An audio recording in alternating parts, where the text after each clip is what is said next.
कहानी शुरू होती है दूसरे विश्व युद्ध के आखिरी दिनों से। एक शिकिशिमा नाम का कामिकाजी पायलट अपने प्लेन को ऑडो आइलैंड पर उतारता है क्योंकि युद्ध के दौरान उसके प्लेन में कोई खराबी आ जाती है और यहाँ पर कुछ मैकेनिक्स रहते हैं जो कि प्लेन को ठीक करते हैं, लेकिन उन्हें इस प्लेन में कोई खराबी नहीं मिल रही थी। इसलिए वहाँ का मैकेनिक जिसका नाम ताचिबाना है वो शिकिशिमा से कहता है कि हमें बारीकी से ढूंढने पर भी इस प्लेन में कोई खराबी नहीं मिली, पर शिकिशिमा कोई जवाब नहीं देता और मैकेनिक ताचिबाना उसका फेस देखकर समझ जाता है कि युद्ध से भागकर ये प्लेन खराब होने का बहाना बनाकर यहाँ आइलैंड पर आया है। जिसके बाद शिकिशिमा काफी शर्मिंदा हो जाता है, पर एक जूनियर मैकेनिक आकर कहता है कि तुमने यहाँ आकर कुछ गलत नहीं किया, क्योंकि ये बात तो पूरा देश जानता है कि कामिकाजी पायलट चाहे अपनी जान भी दे दें तो भी ये जंग हम नहीं जीत सकते। तभी शिकिशिमा देखता है कि वहाँ कुछ एक तरह की मछलियां पानी के ऊपर आ गई हैं। अब थोड़ी देर बाद रात होने लगती है और तभी वहाँ इमरजेंसी सायरन बजने की आवाज सुनाई देती है और वहाँ सबको लगता है कि हमारे ऊपर दुश्मन का हमला होने वाला है। लेकिन वहाँ पर उनको एक बड़ा सा जानवर दिखाई देता है जिसको देखकर सारे घबरा जाते हैं और उन्हें समझ नहीं आता कि ये क्या चीज है। लेकिन उनमें से एक कहता है कि शायद ये गॉडजिला है। मुझे एक बुजुर्ग ने बताया था जब समुद्र तल की मछलियां ऊपर दिखे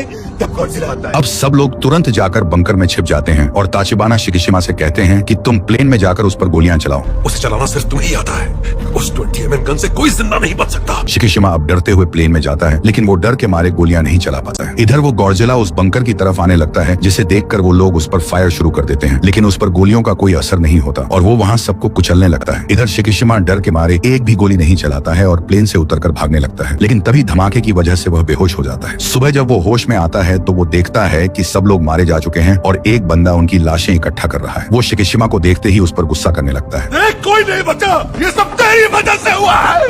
कायर। अब सब लोग अपने घर जा रहे होते हैं और वो बंदा गुस्से में उसको कुछ फोटोज देता है। इसके बाद जब शिकिशिमा घर वापस लौटता है तो वो देखता है कि युद्ध की वजह से उसका शहर पूरा बर्बाद हो चुका है और उसका घर भी उजड़ चुका है। उसे वहाँ पर एक औरत मिलती है जिसका नाम सुमिको था, लेकिन वो भी शिकिशिमा को जिंदा देखकर उस पर गुस्सा करने लगती है। जंग छोड़कर भाग कर आ गए, जरा भी शर्म नहीं आई तुम्हें? तुम लोगों ने अपना फर्ज निभाया, तब तो आज मेरे बच्चे जिंदा होते। वो पूछता है कि क्या आपने मेरे माँ बाप को देखा है? वो कहती है कि वो भी मेरे बच्चों के साथ जलकर राख हो गए। इसके बाद शिकिशिमा बाजार में होता है जहाँ पर कुछ लोग एक लड़की का पीछा कर रहे थे क्योंकि वो कुछ चुरा कर भाग रही थी और उसके हाथ में एक बच्ची थी, लेकिन बीच में शिकिशिमा आ जाता है और वो बच्ची को उसके हाथ में पकड़ाकर भाग जाती है। शिकिशिमा को कुछ समझ नहीं आता, लेकिन जब वो वहाँ से जाने लगता है तो वो लड़की फिर से उसके पास आ जाती है। वो बच्ची को देकर वहाँ से जाने लगता है, लेकिन वो लड़की भी उसके पीछे लग जाती है। तुम इसे वहीं पर छोड़कर क्यों नहीं चले गए? इतनी छोटी बच्ची को मैं बाजार में कैसे छोड़ देता? अरे वाह। वो उसको मना करता है, फिर भी वो उसके पीछे पीछे उसके घर तक आ जाती है। हमें ऐसे बाजार में छोड़कर जाओगे तो हम भूखे प्यासे मर जाएंगे ना। हाँ तो मैं क्या करूँ? शिकिशिमा पूछता है कि तुम्हारा पति कहाँ है? वो कहती है कि क्या मैं तुम्हें शादीशुदा लग रही हूँ? वो पूछता है ये बच्ची किसकी है? वो बताती है कि हवाई हमले में इसकी माँ ने दम तोड़ते हुए इसको मुझे सौंपा था। इस बच्ची का नाम अकीको होता है और वो अपना नाम नोरिको बताती है। इसके बाद वो उस बच्ची के साथ उसके टूटे हुए घर में ही सो जाती है और शिकिशिमा सोचता है कि ये तो गले ही पड़ गई। दूसरे दिन वो औरत शिकिशिमा से कहती है, तुम एक औरत और बच्ची को घर में लाकर अपने आप को मसीहा समझते हो, लेकिन जब हीरो बनना था तब तो भाग कर आ गए। शिकिशिमा कहता है कि वो खुद से आ गई और वो बच्ची भी उसकी नहीं है। सुमिको पूछती है कि क्या उस बच्ची के खाने के लिए कुछ है? शिकिशिमा नहीं कहता है, जिसके बाद सुमिको उस बच्ची के खाने के लिए थोड़े चावल देती है जो उसके खाने के लिए बचे थे। दूसरे दिन शिकिशिमा घर आकर बताता है कि मुझे एक काम मिला है जिसके लिए 3000 येन एडवांस भी मिले हैं। नोरिको कहती है कि काम के पहले ही 3000 एडवांस कैसे मिल गया? जरूर ये कोई धोखा हो सकता है। शिकिशिमा कहता है कि ऐसी कोई बात नहीं है, दरअसल ये कंपनी सरकार के लिए काम करती है और ये काम थोड़ा खतरनाक है, इसलिए ज्यादा पैसे मिल रहे हैं। वो बताता है कि जंग के दौरान हमारी और अमेरिकी नौसेना ने समुद्र में बहुत सारी माइंस बिछाई थी और उन्हें निकालने का काम हमें मिला है। ये सुनकर नोरिको भड़क जाती है और कहती है कि इसमें तुम्हारी जान भी जा सकती है। शिकिशिमा कहता है कि ऐसे हालात में ये काम मिल गया यही बहुत है और ऊपर से अकीको की भी जिम्मेदारी है और काम खतरनाक है, इसका मतलब मर थोड़ी जाऊंगा मैं, और मुझे ऐसी नाव पर भेजेंगे जो खासकर मैग्नेटिक माइंस से बचने के लिए ही बनी है। लेकिन जब वो ड्यूटी पर पहुंचता है तो देखता है कि ये तो बस लकड़ी से बनी छोटी सी नाव है। उसे वहाँ पर 3 लोग मिलते हैं, कैप्टन अकित्सु, मिजुशिमा और नोदा, जो कि जंग के दौरान नौसेना के लिए हथियार बनाने का काम करते थे। वो बताते हैं कि हमारी और अमेरिकी नौसेना ने जंग के दौरान करीब 60,000 माइंस जापान के किनारे बिछा रखी हैं, जिनमें सबसे खतरनाक है मैग्नेटिक माइंस, और लोहे से बना नाव या जहाज उसके पास जाते ही फट जाएगी, इसलिए हम लकड़ी से बनी नाव का इस्तेमाल करते हैं। कैप्टन बताता है कि हमारा साथी एक और नाव है और दोनों नाव से बांधी रस्सी में लगी कटर माइंस के तार को काट देगी, जिससे माइंस सतह पर आ जाएंगी और हम गन से उसको उड़ा देते हैं। लेकिन कैप्टन अकित्सु से निशाना जल्दी नहीं लग रहा था, तो शिकिशिमा निशाना लगाता है और क्योंकि उसे फाइटर प्लेन उड़ाने का एक्सपीरियंस होता है इसलिए वो तुरंत माइन को उड़ा देता है और ये देखकर सब लोग काफी इंप्रेस हो जाते हैं और अब ये सब ऐसे टीम बनकर रोज ड्यूटी करने लगते हैं और ये दोनों मिलकर अकीको की अच्छी परवरिश कर रहे होते हैं और अब अकीको भी थोड़ी बड़ी हो चुकी है और उन पैसों से शिकिशिमा ने अपने टूटे हुए घर को भी ठीक करवा लिया होता है। कुछ दिन बाद वो अपने टीममेट्स को अपने घर डिनर पर बुलाता है। वहाँ पर नोदा नोरिको की फोटो ले रहे होते हैं और उन सबको लग रहा होता है कि शिकिशिमा शादीशुदा है, पर उनको पता चलता है कि ये तो शादीशुदा नहीं है। फिर वो पूछते हैं कि ये बच्ची किसकी है। शिकिशिमा उनको सब कुछ बताता है। तभी अकीको उसे पापा कहती है, जिस पर वो कहता है कि मैं तुम्हारा पापा नहीं हूँ। वो लोग कहते हैं कि किस्मत ने ही तुम तीनों को मिलाया है और तुम्हें इनको अपना लेना चाहिए, लेकिन शिकिशिमा साफ साफ ना कह देता है और ये सब नोरिको बस सुन रही होती है। फिर एक दिन जब शिकिशिमा घर लौटता है तो वो देखता है कि नोरिको ने कुछ अलग ड्रेस पहनी हुई है। वो बताती है कि मुझे गिंजा शहर के एक ऑफिस में नौकरी मिली है। शिकिशिमा कहता है कि मैं पैसे कमा तो रहा हूँ, तुम्हें काम करने की क्या जरूरत है। नोरिको बताती है कि मैं हमेशा अपने पैरों पर खड़े रहना चाहती थी और तुम्हारे साथ रही तो तुम्हारी भी कभी शादी नहीं होगी। वो कहता है अकीको का ख्याल कौन रखेगा। वो कहती है कि सुमिको जी ने कहा है कि वो मेरे काम से लौटने तक अकीको का ख्याल रखेंगी। फिर जब वो एक दिन काम पर होते हैं तो उन्हें एक जहाज बुरी तरह से बर्बाद हुई दिखती है। वो सोचते हैं कि क्या इस जहाज का यह हाल किसी बड़ी शार्क या भेल ने किया है। डॉक्टर नोडा कहते हैं कि यह काम किसी शार्क या भेल ने नहीं किया और ना ही किसी हथियार का लगता है, ये काम तो किसी बड़े जानवर का लगता है। तभी शिकिशिमा वहाँ पर कुछ मछलियों को देखता है और कहता है कि जंग के दौरान मैंने ऑडो आइलैंड पर ऐसी ही मछलियां देखा था जिसके बाद गॉडजिला आया था, लेकिन उनको विश्वास नहीं हो रहा था। कैप्टन कहता है कि ऐसी कोई चीज नहीं होती, पर शिकिशिमा बताता है कि वो एक कामिकाजी पायलट हुआ करता था और उस आइलैंड पर वो मैकेनिक्स को कोई हथियार ने नहीं बल्कि गॉडजिला ने मारा था। ये सुनकर मिजुशिमा घबरा जाता है और कहता है कि अगर इतने बड़े जहाज का ये हाल हुआ है तो हम इस छोटी सी नाव से उसका सामना कैसे करेंगे। डॉक्टर नोडा कहते हैं कि सब्र रखो, सिंगापुर से ताकाओ जहाज आ रहा है और अब उसके आने तक हमें उस जानवर को यहीं रोक कर रखना है और आज जो हम करने वाले हैं वो किसी को भी बताने से मना किया गया है। इसके बाद वो लोग 2 माइंस को नाव पर रख लिए होते हैं हथियार की तरह इस्तेमाल करने के लिए, लेकिन तभी शिकिशिमा देखता है कि बहुत सारी मछलियां उस सतह पर आ चुकी हैं। वो तुरंत सबको सावधान करने लगता है कि अब गॉडजिला आने वाला है और कैप्टन भी दूसरी नाव को कांटेक्ट करके उसको सावधान करता है, लेकिन तभी वो देखते हैं कि वो बड़ा सा जानवर उस नाव को कुछ ही सेकंड में बर्बाद कर देता है और अब इनकी तरफ बढ़ने लगता है। वो लोग तुरंत नाव को भगाने लगते हैं और साथ ही साथ एक माइन को पानी में उसके पास छोड़कर उसको ब्लास्ट करते हैं, लेकिन उससे गॉडजिला और भी आक्रामक हो जाता है, जिसके बाद शिकिशिमा उस पर गोलियां चलाता है लेकिन उस पर कोई असर नहीं होता है। तभी डॉक्टर नोडा कहते हैं कि हम लोग उसके मुंह में माइन फोड़ते हैं, जिसके बाद वो दूसरी माइन को उसके मुंह तक पहुंचा तो देते हैं, लेकिन स्विच घुमाने पर वो नहीं फूटता है और वो देखते हैं तो उसकी वायर कटी हुई थी, लेकिन तभी शिकिशिमा गोलियों से उसके मुंह में पड़े माइन पर निशाना लगाता है और वो फूट भी जाती है, लेकिन वो लोग देखते हैं कि वो तुरंत ही पूरी तरह से रिवाइव हो चुका है और इस बार वो अपनी एटॉमिक ब्रीथ उन पर छोड़ने ही वाला होता है। तभी वहां पर वो लड़ाकू जहाज आ जाती है और उस पर तोपों से हमला करने लगती है, जिसके बाद गॉडजिला सीधा उस जहाज की तरफ बढ़ता है और उस पर तोड़फोड़ करने लगता है। वो लोग उस पर तोपों से हमला कर रहे थे जिससे वो पानी में गिर जा रहा था, लेकिन तुरंत ही वो उठकर तोड़फोड़ शुरू कर दे रहा था। इसके बाद वो पानी के अंदर से ही अपनी एटॉमिक ब्रीथ छोड़ता है और वो जहाज 1 सेकंड में खत्म हो जाती है और गॉडजिला वहां से चला जाता है। इसके बाद जब शिकिशिमा की नींद खुलती है तो वो देखता है कि वो एक हॉस्पिटल में है। वो पूछता है कि गॉडजिला का क्या हुआ। नोडा कहते हैं कि वो कहाँ गया उस बारे में कुछ पता नहीं चला। शिकिशिमा कहता है कि वो टोक्यो की तरफ जा रहा था, हमें जल्दी से शहर खाली करवाना होगा वरना बहुत जाने जाएंगी। नोडा उसको शांत कराते हुए कहते हैं कि सरकार ने ये बात अभी लोगों से नहीं बताई, उन्हें डर है कि लोग घबरा ना जाएं और सरकार इसकी जिम्मेदारी लेने को तैयार नहीं क्योंकि अफरा तफरी मच जाएगी। इसके बाद रात को जब शिकिशिमा घर पर होता है तब नोरिको उससे पूछती है कि वहाँ हुआ क्या था, लेकिन शिकिशिमा नहीं बता रहा था, जिस पर नोरिको कहती है कि जब से तुमने सड़क से हमें आसरा दिया है तब से हम साथ में सब सहे हैं। मैंने अपने बारे में तुम्हें सब कुछ बताया लेकिन तुम कुछ नहीं बताते, आखिर कौन सा बोझ मन में लिए हुए हो। तब शिकिशिमा बताना शुरू करता है कि मैं फर्ज से भागने वाला एक कामिकाजी पायलट हूँ। उस ऑडो आइलैंड पर भी मैं किसी को उस गॉडजिला से नहीं बचा पाया। वो सब मेरे सपने में आते हैं और पूछते हैं कि हमें छोड़कर तू क्यों जिंदा बच गया। नोरिको उसे समझाती है कि जंग से बचने के बाद सबको जीने का हक है, लेकिन शिकिशिमा बस रोए जा रहा था। दूसरे दिन टोक्यो की नौसेना देखती है कि वो बड़ा सा जानवर फिर से आ चुका है और अब वो टोक्यो की तरफ बढ़ रहा है और वो लोग उसे रोक नहीं पा रहे थे। तभी पूरे शहर में अनाउंस किया जाता है कि एक विशाल जानवर गिंजा शहर की तरफ तेजी से आ रहा है, आप सभी किसी सुरक्षित जगह चले जाएं। इधर नोरिको मेट्रो में बैठी होती है, तभी गॉडजिला आतंक मचाते हुए वहां आ जाता है और मेट्रो के साथ तोड़फोड़ करने लगता है, जिससे नोरिको पानी में गिर जाती है। फिर वो पानी से निकलकर सड़क पर आई होती है लेकिन उसके होश उड़े होते हैं, लेकिन तभी शिकिशिमा वहां आ जाता है नोरिको को बचाने के लिए। सब लोग सड़क पर भाग रहे होते हैं और गॉडजिला सबको कुचले जा रहा था और अब गॉडजिला एटॉमिक ब्रीथ के लिए रेडी हो जाता है और वो एक जोर से हमला करता है जिससे बहुत सारी बिल्डिंग्स तबाह होने लगी और वो एटॉमिक वेव अब इनकी तरफ तेजी से आ रही थी, लेकिन नोरिको शिकिशिमा को बचाने के चक्कर में खुद खत्म हो जाती है, जिसके बाद शिकिशिमा को बहुत गुस्सा आने लगता है। इसके बाद नोरिको की याद में सभी दुखी होते हैं और अकीको बस रोए जा रही थी। तभी डॉक्टर नोडा आकर शिकिशिमा से कहते हैं कि सरकार गॉडजिला पर काबू पाने के लिए एक खुफिया तरकीब आजमाना चाहती है हम जैसों की मदद से, लेकिन कामयाबी मिलेगी या नहीं ये कह नहीं सकते। इसके बाद वो लोग एक मीटिंग में जाते हैं जहां आर्मी कैप्टन ने सभी नेवी अफसरों को बुलाया था। वो कहते हैं कि हमारे पास ऐसा कोई हथियार नहीं है जो गॉडजिला को चोट पहुंचा सके और किसी और देश की सरकार भी हमारी मदद नहीं करेगी, इसलिए अब हमें ही इसका समाधान निकालना होगा। इसके बाद डॉक्टर केंजी डेमोन्स्ट्रेशन दिखाते हुए कहते हैं कि हम गॉडजिला के चारों तरफ सिलेंडर के जरिए फ्रेऑन गैस छोड़ेंगे, जिससे वो समुद्र के पानी से अलग हो जाएगा और वो पानी के अंदर डूब जाएगा और इसके लिए हम उसे समुद्र के सबसे गहरे जगह सगामी ट्रेंच के पास बुलाएंगे, जिससे ज्यादा गहराई में जाने की वजह से वो पानी के दबाव से दबकर मर जाएगा। ये देखकर कैप्टन अकित्सु और मिजुशिमा को लगता है कि हमारे साथ काम करने वाला डॉक्टर तो बहुत पहुंची हुई चीज है और हमें पता ही नहीं था। तभी शिकिशिमा उनसे पूछता है कि क्या आपको यकीन है कि इस तकनीक से वो गॉडजिला मर जाएगा। वो कहते हैं कि यकीन तो नहीं है पर अंदाजा लगाया जा सकता है। लेकिन ये सुनकर शिकिशिमा गुस्से में वहां से जाने लगता है, पर वो उसे रुकवाकर कहते हैं कि पहले पूरी बात तो सुन लो। फिर वो बताते हैं कि मेरे पास प्लान बी भी है। वो सबको खिड़की से बाहर देखने को कहते हैं और बताते हैं कि अगर वो समुद्र के दबाव से नहीं मरा तो हम उसके बड़े बैलून के अंदर कार्बन डाइऑक्साइड गैस छोड़ेंगे, जिससे वो तुरंत फूल जाएंगे और गॉडजिला तेजी से ऊपर आने लगेगा और इस तेजी से घटते हुए दबाव को वह झेल नहीं पाएगा और वो मर जाएगा। इसके बाद कैप्टन कहते हैं कि अब इस देश के भविष्य की रक्षा हम सबको करनी होगी, क्या आप लोग साथ देंगे? लेकिन बहुत लोग तैयार नहीं होते इस खतरे से लड़ने के लिए और चले जाते हैं। वहीं बहुत लोग तैयार हो जाते हैं इस मुसीबत से लड़ने के लिए। हम नौसैनिकों से बेहतर जहाज को कोई चला सकता है? हमारे अलावा और कौन करेगा? फिर दोस्तों,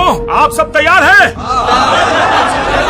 फिर वो लोग एक रेस्टोरेंट में होते हैं जहां पर अकित्सु पूछता है कि हम लोग गॉडजिला को बुलाएंगे कैसे, जिस पर नोडा कहते हैं कि हम लोग पानी के अंदर चलने वाले स्पीकर में गॉडजिला की आवाज को चलाएंगे, जो कि मैंने माइन निकालने के टाइम रिकॉर्ड किया था। उसे लगेगा कि कोई दूसरा गॉडजिला उसके इलाके में कब्जा करने की कोशिश कर रहा है और वो उस आवाज की तरफ आने लगेगा। तभी शिकिशिमा नोडा से कहता है कि क्या आप मुझे एक फाइटर प्लेन दिला सकते हैं जिससे मैं गॉडजिला का ध्यान खींचकर सगामी बे तक ला सकूं। अकित्सु कहता है कि तुम्हें मरने का शौक है क्या, या तुम नोरिको का बदला लेना चाहते हो? अगर तुम्हें इतनी ही उसकी फिक्र थी तो उससे शादी क्यों नहीं की? जिस पर वो कहता है कि आपको क्या लगता है मैं उससे शादी नहीं करना चाहता था। मैंने इसलिए नहीं किया क्योंकि अभी तक मेरी जंग खत्म नहीं हुई, लेकिन सभी फाइटर प्लेन को सरकार ने रद्द कर दिया था। फिर भी नोडा एक पुरानी प्लेन शिकिशिमा को दिखाते हैं, लेकिन वो उड़ने की हालत में नहीं थी और इसे ठीक करने के लिए एक बहुत बड़े मैकेनिक की जरूरत थी। तभी शिकिशिमा को मैकेनिक ताचिबाना की याद आती है, जिन्होंने ऑडो आइलैंड पर उसकी प्लेन को ठीक किया था। वो अब जल्दी से उनकी तलाश में लग जाता है और हर जगह से उनकी जानकारी लेता है और उनको ढूंढने की कोशिश करता है, लेकिन कहीं उनका पता नहीं चल पा रहा था। लेकिन वो कहता है कि ताचिबाना के अलावा ये कोई नहीं कर सकता। फिर उसके दिमाग में एक तरकीब सूझती है। वो ताचिबाना सर के बारे में उल्टी सीधी खबर फैलाने लगता है कि उस ऑडो आइलैंड पर सबकी मौत उनकी वजह से हुई थी, जिसके बाद मैकेनिक ताचिबाना खुद ही उसे ढूंढते हुए आ जाते हैं और उसे पीटने लगते हैं। तब वो उनसे माफी मांगता है और बताता है कि मैंने आपको ढूंढने के लिए यह झूठ फैलाया। इसके बाद वो उस प्लेन को ठीक करने की रिक्वेस्ट करता है और कहता है कि इस प्लेन को आप पूरी तरह से बारूद से भर दीजिए, जिससे ये प्लेन मैं उसके मुंह में ब्लास्ट कर सकूं। इसके बाद डॉक्टर नोडा पूरी टीम को बताते हैं कि जिस रफ्तार से गॉडजिला आगे की तरफ बढ़ रहा है वो कल सुबह 11 बजे तक टोक्यो पहुंच जाएगा। इसलिए हमें किसी भी हाल में कल सुबह 8 बजे तक अपने जहाजों के साथ तैयार रहना होगा। इस जंग को लड़ने के लिए मिजुशिमा भी जिद कर रहा था, लेकिन वो दोनों उसे मना कर देते हैं क्योंकि उसे जंग का कोई अनुभव नहीं था और उसकी एक हाथ भी फ्रैक्चर हो चुकी थी। लेकिन फिर वो बहुत जिद करता रहा। फिर जब शिकिशिमा घर पहुंचता है तो देखता है कि अकीको ने एक पेंटिंग बनाई है जिसमें शिकिशिमा, नोरिको और खुद होती है और वो माँ को याद करके रोने लगती है। दूसरे दिन ही शिकिशिमा ताचिबाना के पास पहुंच जाता है जहां पर उन्होंने प्लेन को ठीक कर दिया था और बताते हैं कि इस लीवर को खींचते ही बारूद से भरा यह प्लेन ब्लास्ट होने के लिए रेडी हो जाएगा। इधर सुमिको को एक एनवेलप में कुछ पैसे और एक खत मिलता है जिसमें शिकिशिमा ने अकीको का ख्याल रखने को कहा था। इसके बाद वो सभी लोग प्लान के मुताबिक तैयार होते हैं, लेकिन गॉडजिला सगामी ट्रेंच की ओर जाने के बजाय टोक्यो के इलाके में आ जाता है और तोड़फोड़ मचाने लगता है। लेकिन तभी शिकिशिमा भी अपनी उड़ान भर चुका था और वो बताता है कि मैं गॉडजिला का ध्यान खींचकर उसको सगामी की तरफ लेकर आता हूँ। कैप्टन कहते हैं कि अकीको के लिए जिंदा लौटना, वरना मैं तुम्हें माफ नहीं करूंगा। लेकिन वो कोई जवाब नहीं देता। तब तक वो उसका ध्यान खींचकर उसको सगामी की तरफ भी लेकर आ जाता है और अब बारी थी नौसेना की। वो लोग अब गॉडजिला को फ्रेयन गैस से बांधने के लिए आगे बढ़ते हैं, लेकिन तभी वो अपना न्यूक्लियर ब्रीथ उनकी तरफ छोड़ता है, जिसको देखकर सारे लोग घबरा जाते हैं और वापस लौटने का फैसला करते हैं। लेकिन नोडा कहते हैं कि यही सही मौका है। वो एक बार हमला करने के बाद दूसरी बार करने में टाइम लेता है। इसके बाद वो लोग उसको चारों तरफ से फ्रेयन गैस सिलेंडरों से बांध देते हैं और वो फिर से हमला करने ही वाला था, तभी गैस को रिलीज कर दिया जाता है और गॉडजिला तेजी से समुद्र की गहराई में गिरने लगता है और 1500 मीटर तक नीचे चला जाता है। लेकिन अभी तक वो मरा नहीं था, इसलिए डॉक्टर अब प्लान बी को एक्टिवेट करते हैं, जिससे उन बैलून्स में गैस भर जाती है और गॉडजिला तेजी से ऊपर की ओर आने लगता है। लेकिन वो 800 मीटर तक पहुंचते ही रुक जाता है और वो देखते हैं कि सारे गुब्बारे बाहर आ चुके हैं और वो फिर से बच चुका है। तभी कैप्टन अब्जाउजुम जहाजों की मदद से गॉडजिला को ऊपर खींचने का ऑर्डर देते हैं, लेकिन ये तरकीब भी काम नहीं करती और वो क्रेन भी टूट जाते हैं। लेकिन तभी मिजुशिमा बताता है कि वो जहाजों का एक ग्रुप बनाकर यहाँ तक पहुंच चुका है और अब वो सारे जहाज मिलकर गॉडजिला को ऊपर की तरफ खींच लाते हैं। लेकिन वो देखते हैं गॉडजिला को कुछ ज्यादा नुकसान नहीं हुआ है और अब वो एक बार फिर से न्यूक्लियर ब्रीथ से हमले करने के लिए रेडी हो जाता है और ये देखकर सब लोगों को अपनी मौत दिखने लगती है। लेकिन इससे पहले कि वो हमला करता तभी शिकिशिमा आ जाता है और वो अपने प्लेन को उसके मुंह में क्रैश कर देता है और गॉडजिला का मुंह फट जाता है और उसकी न्यूक्लियर एनर्जी उसका शरीर चीरते हुए बाहर निकलने लगती है, जिससे वो वहीं ढह जाता है। तभी वो देखते हैं कि शिकिशिमा भी अपने प्लेन से इजेक्ट हो चुका है, क्योंकि प्लेन को रिपेयर करते समय ताचिबाना ने उसमें इजेक्शन सीट भी लगा दिया होता है। इसके बाद सब लोग शिकिशिमा को सैल्यूट करते हैं और जब वो वापस लौटता है तभी वहाँ पर सुमिको आ जाती है और उसे कुछ बताती है और वो तुरंत एक हॉस्पिटल में पहुंचता है और देखता है कि नोरिको एक बेड पर है। वो फूट फूट कर रोने लगता है। अब तो तुम्हारी जंग